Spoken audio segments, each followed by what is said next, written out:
Olá pessoal, tudo bem?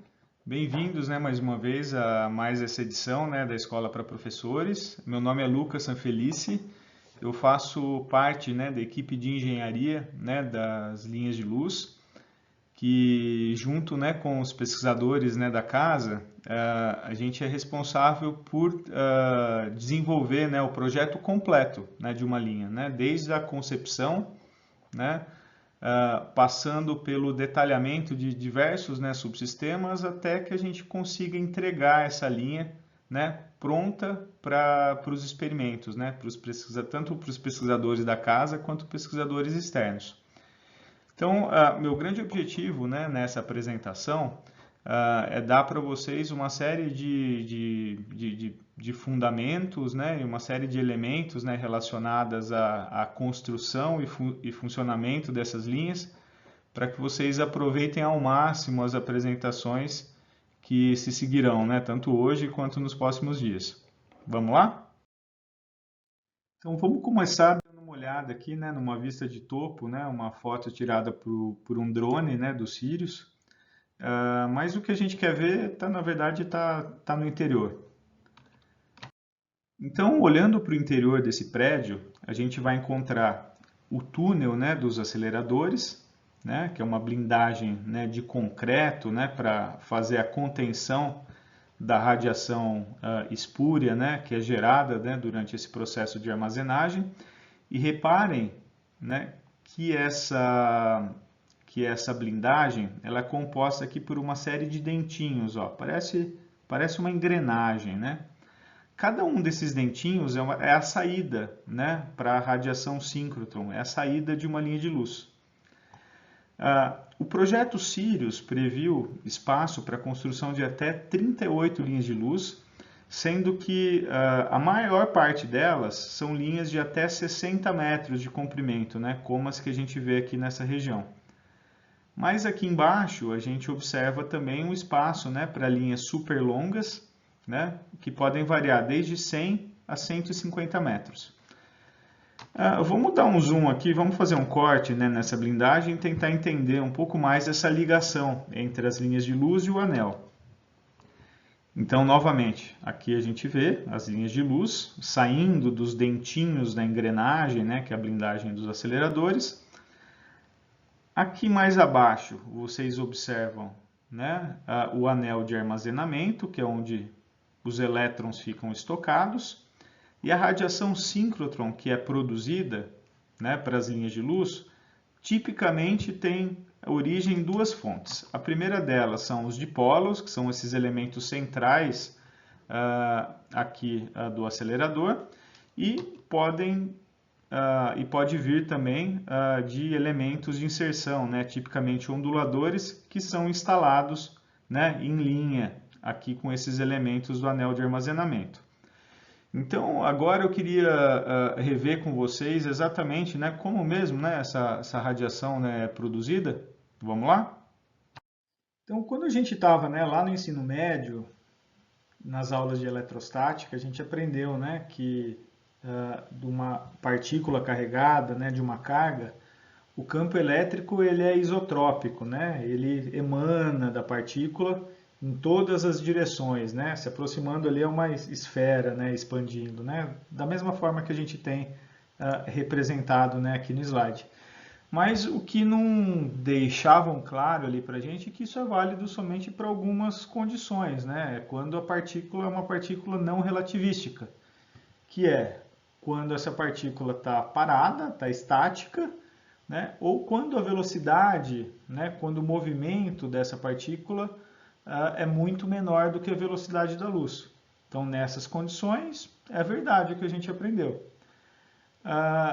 Mas antes da gente passar para o próximo tópico e entender como que isso é modificado para velocidades relativísticas, para velocidades próximas da velocidade da luz, vamos só lembrar aqui alguns números, Velocidade da luz, 300 mil quilômetros por segundo, ou 300 milhões de metros por segundo. A essa velocidade, o tempo de um raio de luz sair do planeta Terra e chegar na Lua né, da ordem de 1,3 segundos. Se a gente faz o mesmo raciocínio da Terra em relação ao Sol, né, esse número já sobe para cerca de 8 minutos. Vamos entender agora, para o caso relativístico, o que acontece. Então, relativístico quer dizer velocidade dessa partícula carregada próxima da velocidade da luz. Nesse caso, essa partícula nessa velocidade, o campo elétrico não é mais, né, isotrópico. Né? O campo elétrico ele passa a estar contido, né, num plano perpendicular à propagação da partícula, que é o que está aqui.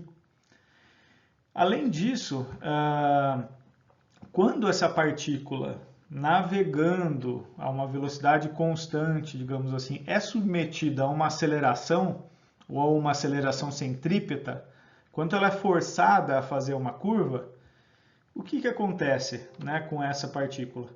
Ela faz a curva, mas é como se o campo que tivesse, né, em torno dela, nesse plano, saísse pela tangente, né, continuasse essa trajetória retilínea original, né, que ele tinha. Tá? Então, a gente pode entender que esse fenômeno, né, desse campo se desprendendo da partícula e seguindo uma trajetória própria, é exatamente, né, o processo de emissão de radiação. Né? Lembrando, claro, né, ali a gente tem o campo magnético, né, compondo ali também para formar essa radiação eletromagnética. Mas eu queria só passar essa ideia básica, né, para vocês. Um outro aspecto, né, que a gente precisa mencionar, né, que para esse tipo de acelerador, né, desses anéis de armazenamento, a radiação que a gente vê não é resultado da emissão de uma única partícula, de um único elétron, né, no nosso caso, mas é resultado da emissão de um pacote de elétrons. A gente está falando em cerca de 1 bilhão, né, de elétrons compactadinhos ali em algo inferior, né, a um grãozinho de arroz, que fica circulando, né, continuamente. Então, essa radiação é fruto, né, da soma da radiação emitida, né, por esse bilhão de elétrons que a gente tem em cada um dos pacotes. Para a gente entender isso melhor, né, vamos considerar, né, que o anel de armazenamento do Sirius ele tem 518 metros de circunferência e ao longo desses 518 metros a gente tem 864 pacotinhos, né, distribuídos a cada 60 centímetros que ficam circulando ali a velocidade da luz.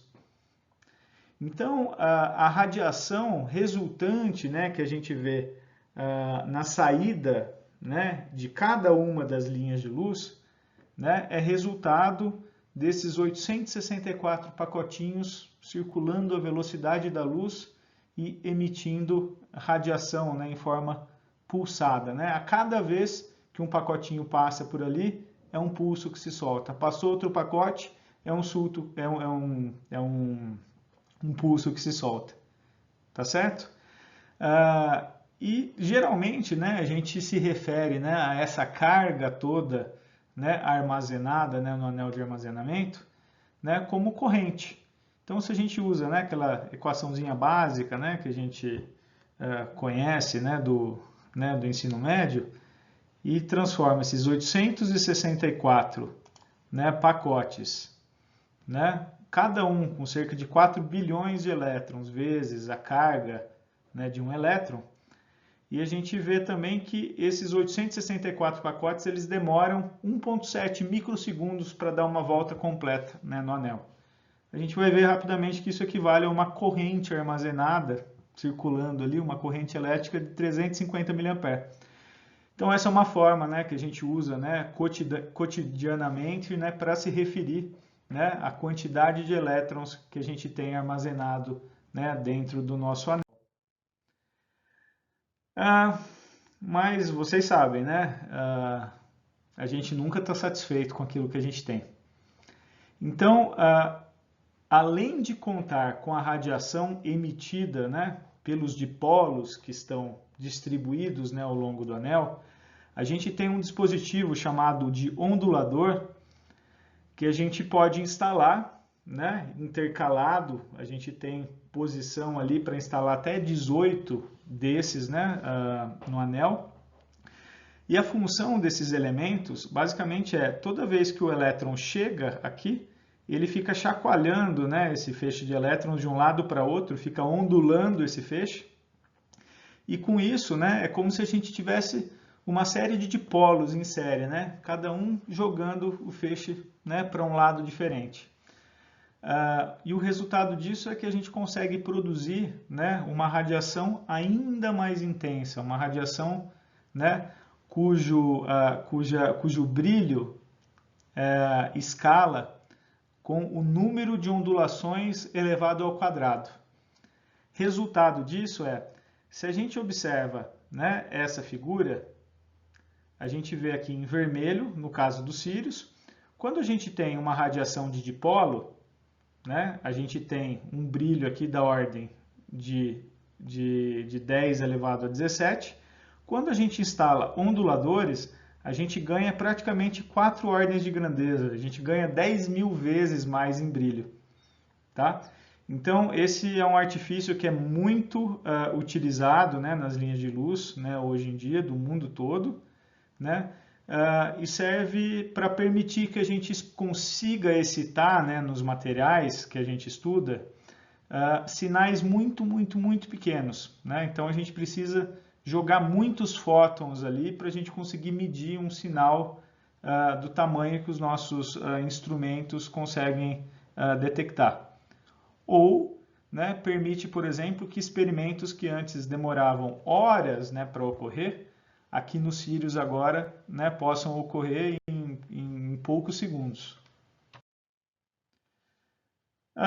Muito bem. Então, em resumo, né, se a gente pega aqui o anel, os onduladores, né, mas entendi como é que esse processo de emissão ocorre, mas o que exatamente é uma linha de luz? Né? É só a direção ali em que essa radiação síncrotron, né, é emitida? Não, não somente. Né?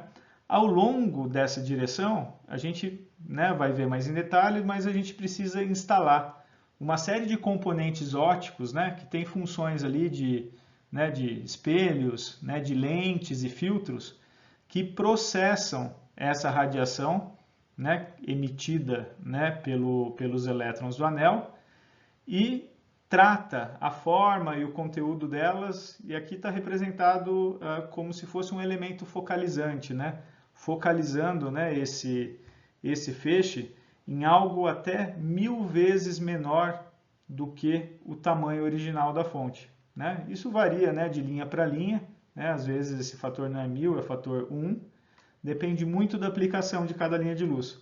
Mas isso a gente vai ver mais em detalhes, né, nos slides seguintes. E antes que a gente passe, né, para esses slides, vamos só fazer um último resumo aqui, né? Então, de novo, né, temos um ondulador, né, ondulando ali o feixe de elétrons e emitindo radiação, né, em formato ali divergente. E essa radiação passando também por monocromadores, né, e espelhos, que a gente vai ver um pouco mais em detalhes, entregando um feixe processado, né, nesse caso um feixe focalizado para a amostra, né, para o teu experimento, para os nossos pesquisadores. E nessa região de amostra é onde a gente instala, então, uma série, né, de detectores que exploram, né, diversos fenômenos físicos que ocorrem aqui nessa interação, né, radiação-matéria, nessa área experimental. Tá? E a gente deve ter aí nos últimos dias uma série, né, de apresentações que mostram, né, em grandes detalhes para vocês como que é esse mecanismo.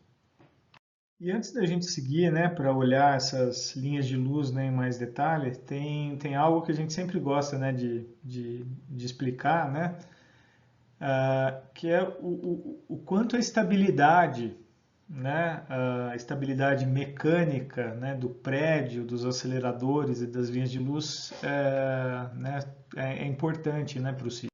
Então, mais uma vez, né, vamos olhar para essa região, né, do túnel, né, do túnel do anel, para entender um pouquinho melhor. Então essa é uma vista em corte, né? Então a gente tem aqui a blindagem de concreto que envolve, né, o anel, né, que é o acelerador, o anel de armazenamento, o acelerador principal, tá? E abaixo dele a gente tem uma camada de 90 centímetros, né, de concreto, né, sobre a camada aqui de solo compactado, né, e ainda mais abaixo uma fundação ali toda especial.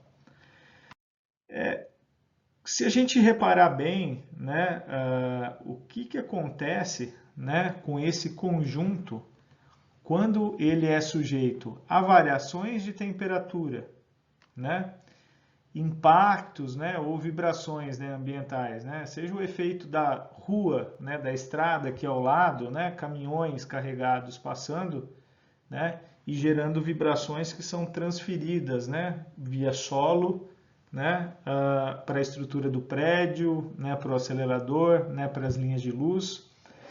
Então, a gente rapidamente, né, vai chegar à conclusão de que tudo isso importa, tudo isso tem impacto, né? Ou mesmo, acreditem, né, o movimento das marés, né, pode ser percebido através da mudança de alguns parâmetros relacionados à operação do acelerador. Tá bem? O impacto disso é que o projeto civil, né, do prédio ele é todo especial, né? Então, se vocês repararem bem, né, a fundação que a gente tem para essa região do piso, que é onde está o acelerador e é onde, né, estão as linhas, ela é toda especial, camada gigantesca, né, de concreto, né, concreto compactado, né, embaixo, né, camadas diferentes, né, de areia, né, de pedriscos, né, fundação especial. Tudo isso para a gente reduzir ao máximo a contaminação, né, vibracional que vem dos entornos aqui dos cílios, né, para dentro do nosso prédio. Além disso, se vocês observam, né, o prédio em si, né, então aqui a gente tem o telhado, e esse telhado é apoiado, né, em cima de sapatas, né, de neoprene, que basicamente amortece essa ação, né, dos ventos sobre o telhado, né, e faz com que a força, né, transmitida para as estruturas do prédio também seja atenuada. Além disso, a gente tem uma série de artifícios que a gente usa na estrutura, né, do prédio em si, para também fazer com que efeitos, né, ambientais externos acabem não acoplando, né, para o piso e tenha chances reduzidas de serem percebidas através de movimento do feixe de elétrons ou do feixe de fótons. Tá? Mas ok, né? Vamos dar alguns números aqui para a gente ter um pouco mais de feeling, né, sobre isso. Aqui a gente tem uma imagem no microscópio, né, de um fio de cabelo, tá? Da ordem aqui de 50 microns de espessura. Se a gente olha, né, para o feixe que é emitido aqui pelo anel, aqui a gente tem uma representação dele, né? A gente tem que a largura aqui desse feixe, né, é da ordem de 20 microns, né, na horizontal e de 2 microns na vertical. Um tanto menor já do que um fio de cabelo, né? E para isso, né, para a operação básica do anel, a gente tem um critério, né, que a gente sempre tenta atender, que é de fazer com que todos os instrumentos que trabalham ali em harmonia, né, para gerar esses elétrons, né, para acelerar e para mantê-los armazenados, não ocasionem, né, flutuações, né, de posição, né, superiores entre 5% e 10% desse tamanho do feixe.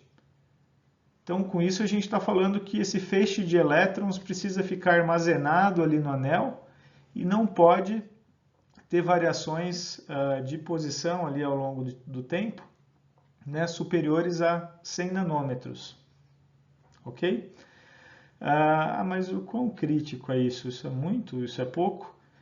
Se a gente lembrar, né, que, sei lá, uma barra de ferro, certo? De 1 metro, tem um coeficiente de dilatação de mais ou menos, né, 18 micrometros por grau por metro. Então, quer dizer que, né, esse número aqui é realmente muito pequeno, né? 100 nanômetros comparado com da ordem de 18 micrometros, que seria a dilatação numa barra de ferro por conta de 1 grau de variação de temperatura. Tá certo? Então, rapidamente vocês percebem assim que qualquer coisa assim, né, se não for muito bem controlada, pode acabar sendo sentida, né, pela operação do anel e pela operação das linhas. Então, esse cuidado ele permeia absolutamente tudo, né? Prédio, né, aceleradores e o projeto de linhas de luz também.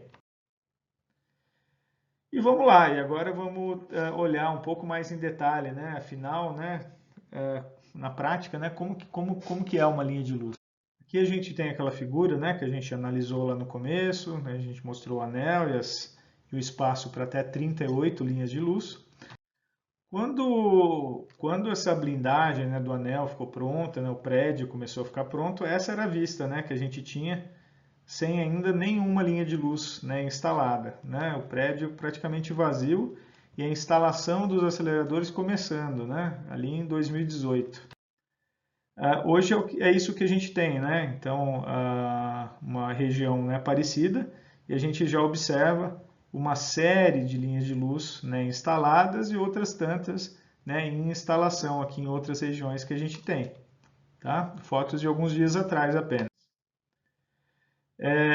Compondo, né, essa infraestrutura, né, de uma linha de luz, para a gente conseguir instalar esses equipamentos e operar, né, com luz, a gente precisa de uma série, né, de infraestrutura. Só para dar uma ideia aqui para vocês, né, a gente precisa desde essas cabanas brancas aqui, ó, né, que são cabanas de proteção radiológica, né? A função dessas cabanas é basicamente impedir que a radiação que sai, né, do anel, né, junto com a radiação síncrotron, né, se propague além do necessário e acabe atrapalhando, né, nossos processos. Então, dentro dessas cabanas, a gente consegue separar, né, o que é útil e o que não é útil em termos de radiação e blinda completamente essa área externa, né, que é a nossa área de trabalho. Tá? Então, aqui é tão seguro quanto na casa, né, de qualquer um de nós, né? Mesmo quando o pau está torando lá dentro, né? Então isso é perfeitamente seguro. Além disso, a gente tem, né, regiões anexas aqui, que é onde a gente faz a operação dessa instalação, onde a gente tem a sala de controle, salas de preparação de amostras, né, e outras áreas assim, de interesse para a operação de cada uma das linhas de luz. Aqui, ó, se a gente pega e deixa essas cabanas, né, essas salas transparentes, a gente vê, né, toda a infraestrutura elétrica, né, que precisa estar presente, né, para suportar a operação dessas linhas. E aqui, se a gente coloca, né, mais uma layer, né, mais uma camada, a gente começa a ver o sistema de ar-condicionado de precisão que precisa estar presente ali. Então, alguns slides atrás, a gente viu, né, que 1 grau de variação de temperaturas, né, seria bem ruim, né? E atualmente a gente se esforça para a gente conseguir ter, assim, por padrão, né, em todo tipo de ambiente, né, ar-condicionado de mais ou menos 0,1 grau, ok? Isso não é, assim, completamente o bastante ainda, mas a gente contorna, né, o efeito desse mais ou menos 0,1 adicionando massa, né, fazendo as coisas muito pesadas, fazendo com que o tempo para a transferência de calor do ambiente para a estrutura demore muito tempo. Então, com isso a gente acaba conseguindo não gerar impactos, né, significativos na estabilidade, né, dos componentes da linha de luz. E por fim, né, aqui ao lado a gente vê, né, a parte de tubulações, né, seja de gases, né, de água, de ar comprimido. Então tudo isso forma o que a gente chama de infraestrutura técnica da linha de luz. Para falar em nome, né, de todas as linhas, né, vamos elencar aqui uma linha de exemplo, né, que é a linha Manacá. O Andrei Nascimento deve falar mais, né, sobre essa linha e as técnicas que ela viabiliza, né, numa outra apresentação. Essa é a visão, né, específica, né, dessa linha de luz. E se a gente olha, né, então aqui por dentro dela, o que, que a gente tem, né? A gente tem, de novo, aqui anel de armazenamento, essa região que a gente chama de front-end, que é são alguns componentes que pré-condicionam, né, essa radiação. Dentro da primeira cabana, né, que a gente vê aqui representado, a gente tem os primeiros elementos ópticos e parte deles estão aqui na segunda cabana, tá? E nessa segunda cabana também a gente tem toda a parte da estação experimental, né, que vamos ver mais em detalhes já. Aqui, se a gente faz uma representação, né, de elementos ópticos, né, então a gente tem a fonte da radiação, o nosso ondulador, né, emitindo ali uma luz, né, que é divergente, vai passar por um monocromador, certo? Que é um elemento que vai fazer o quê? Ele vai filtrar, ele vai pegar energias específicas que tem nesse feixe que chega e vai deixar passar. Esse feixe segue divergindo e a função desses espelhos é praticamente tornar esse feixe divergente num feixe convergente, num feixe que é focalizado ali na região da amostra, tá? E aí esse feixe interage, né, com a amostra, a radiação interage aqui com a matéria e um processo ou processos físicos aqui são gerados e acompanhados. Ok, se a gente olha aqui um pouco mais em detalhe, né, aqui é um ondulador, né, de verdade, né, instalado, né, dentro do anel, tá? Ele é um ondulador desse mesmo tipinho aqui que está na figura.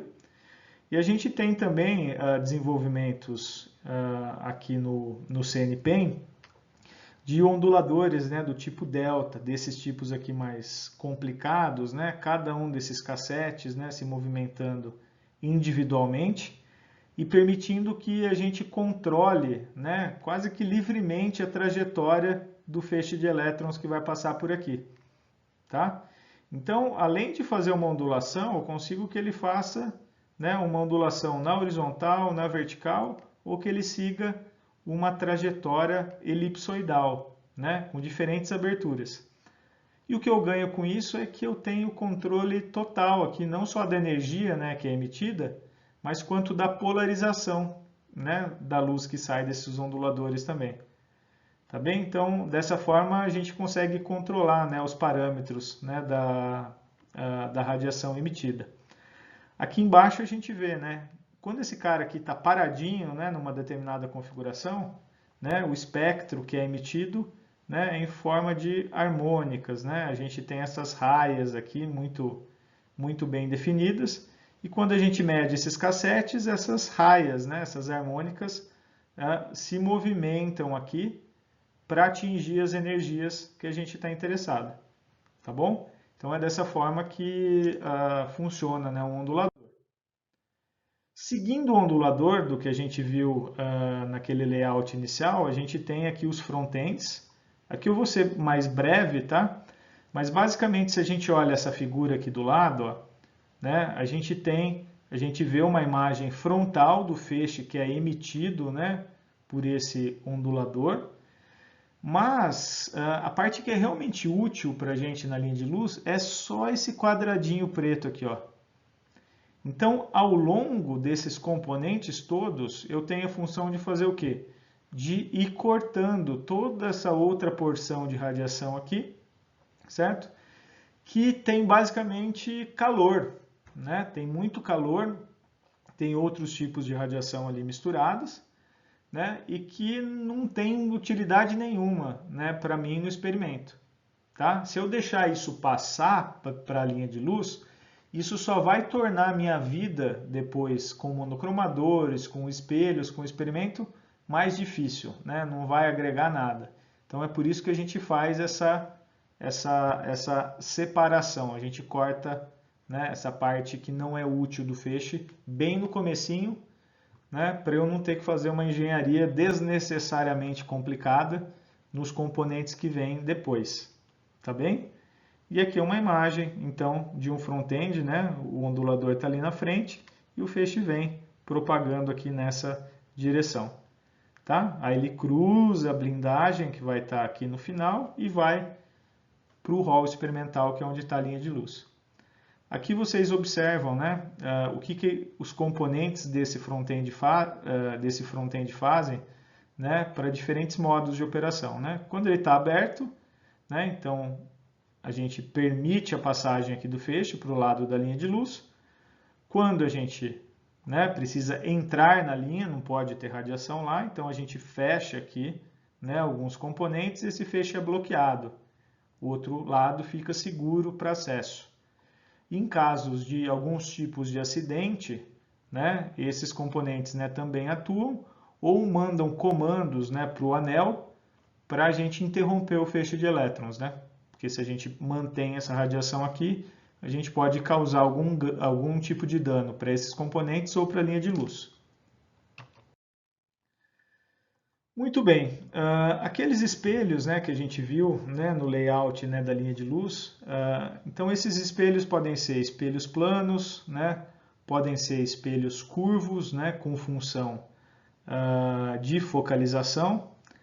Aqui a gente vê, né, um desses espelhos, né, na mão de uma pessoa e aqui a gente vê esse perfil, né, sagital curvo, né, que deve fazer essa focalização, né, do feixe na vertical, né, no caso desse cara aqui. E esses espelhos, né, para a gente conseguir instalá-los, né, na linha de luz, a gente precisa submetê-los, né, a uma série de análises. A gente precisa de um sistema de suportação, né, que seja rígido bastante em determinadas direções, mas flexível o bastante em outras, para permitir que a gente possa fazer ajustes, né, no ângulo, tá? E nas direções que não importam, né, vibrações que cheguem, né, via piso ou outros caminhos não sejam amplificadas, né, por esse sistema de suportação e façam esse feixe que pegue ali na superfície, né, do espelho, né, ficar vibrando também.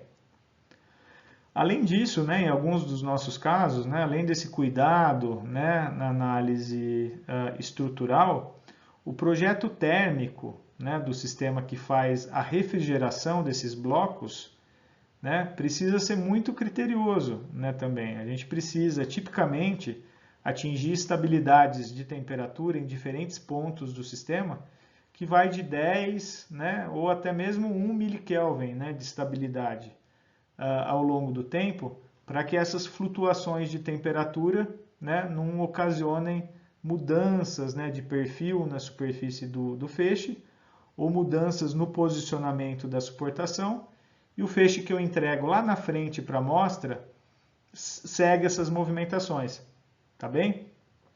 Então observem, aquelas preocupações que a gente falou ali no contexto do prédio, de qualquer coisa relacionada, né, à vibração, alteração de temperatura, causando mudanças mecânicas e impactando no feixe, a gente está tentando contornar essas coisas aqui, tá bem?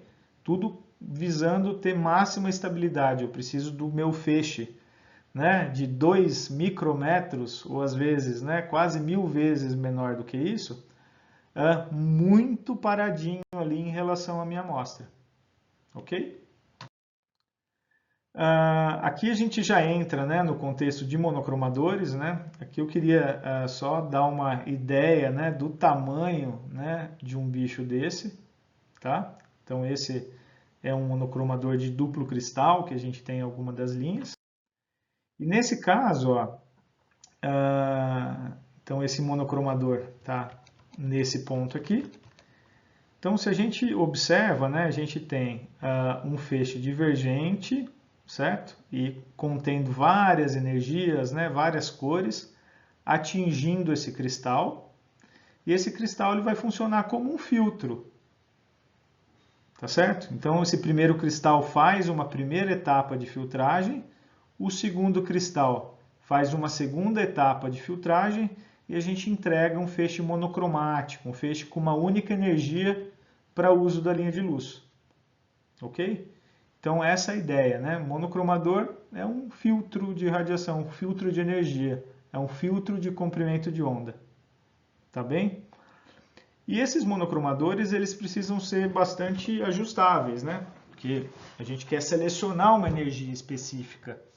E como que a gente faz isso?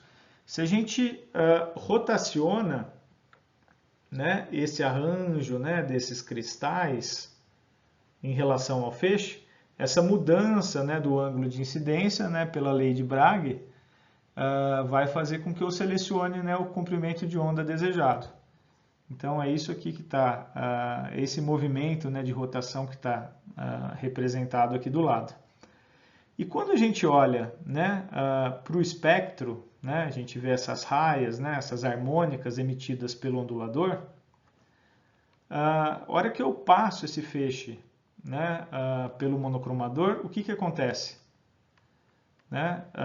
Basicamente eu elimino aí uma série, né, de harmônicas, só que ele filtra ainda mais, ele praticamente deixa só uma linha muito estreita, muito específica, né, do espectro passar.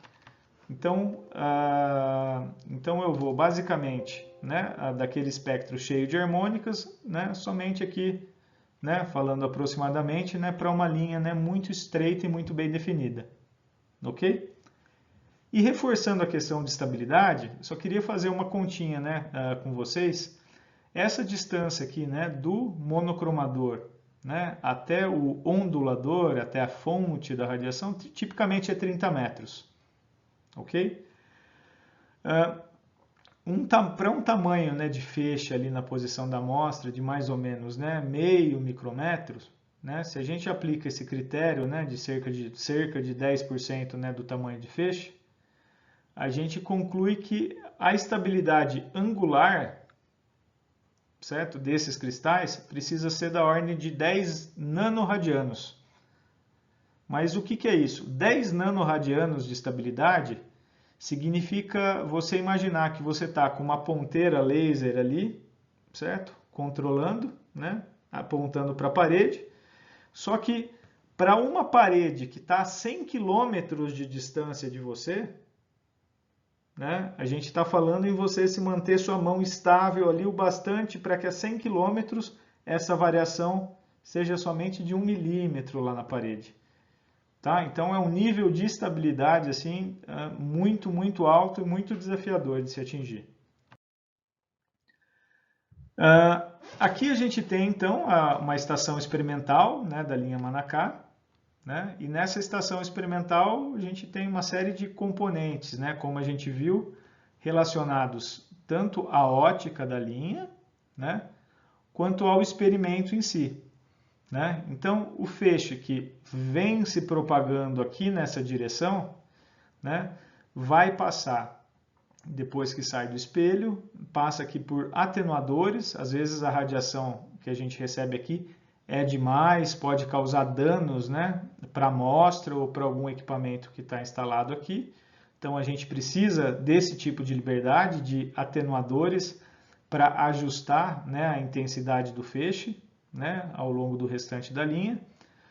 A gente tem fendas, né, que controlam, né, a abertura, a gente usa isso para reduzir, né, o espalhamento, né, do feixe em torno ali do feixe principal. A gente tem sistemas de diagnóstico que indicam, né, se esse feixe está estável, se eventualmente algum outro componente da linha de luz, né, esteja com problema.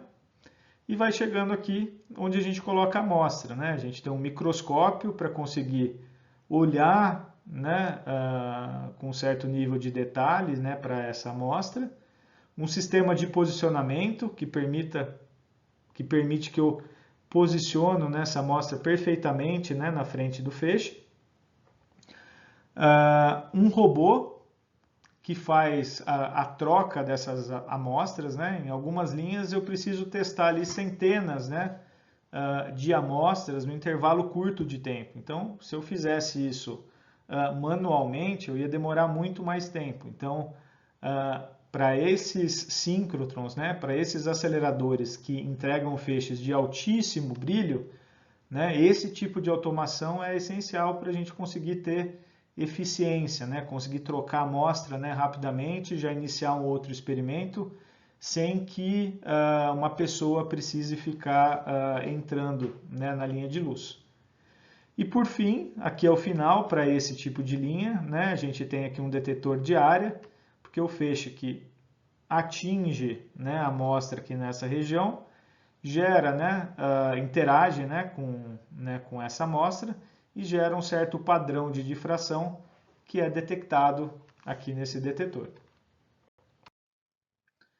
Ok, e já no caminho de finalizar, né, a gente vai ter inúmeras apresentações, né, que falam, né, sobre isso, né, de diversos, né, colegas pesquisadores, mas mais sintetizando mesmo, né, com um síncrotron, né, basicamente permite que a gente analise, né, diferentes processos e diferentes materiais em diferentes escalas, né, e de diferentes formas. E aqui nesse exemplo, né, se a gente olha aqui, né, o estudo, né, de um tumor na cabeça de um ratinho, né, algo, né, que vai ter vários milímetros ali de comprimento, então a gente pode usar essa radiação síncrotron, né, essa luz, desde, né, de fazer o mapeamento, né, das células neurais ali desse ratinho, né, nessa região, né, até fazer a definição ali de como, né, uma pequena rede ali de neurônios, né, vai estar formada, né, em pontos específicos. Então veja, a gente já saiu aqui de milímetros e aqui a gente está analisando, né, uma estrutura da ordem de 100 microns.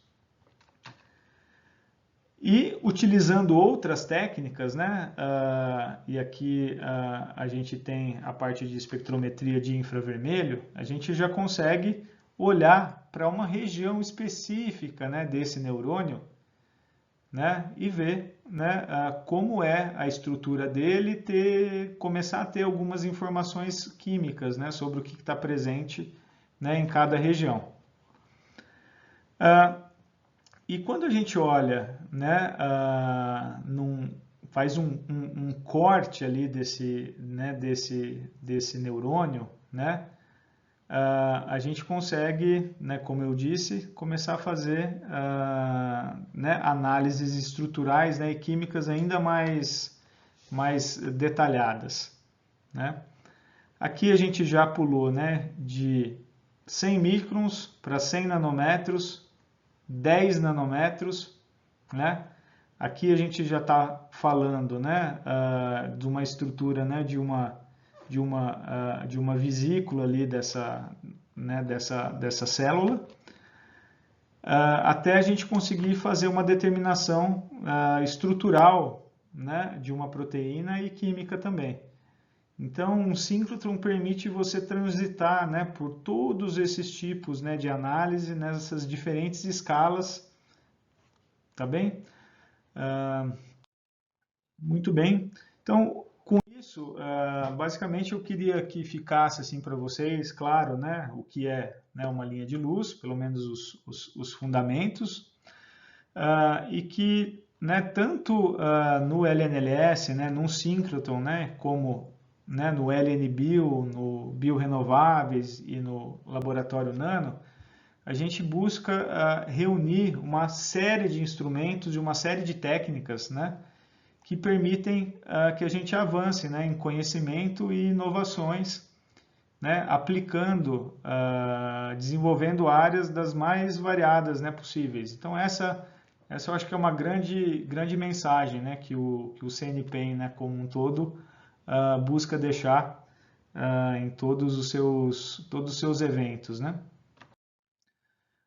Por fim, eu deixo aqui uma colinha, né, para vocês divulgarem, né, em suas redes de contato, né, voltadas aqui principalmente, né, para estudantes, né, do ensino superior, tá bem? São programas aí de formação que nós temos também. E é isso. Pessoal, espero que vocês tenham gostado.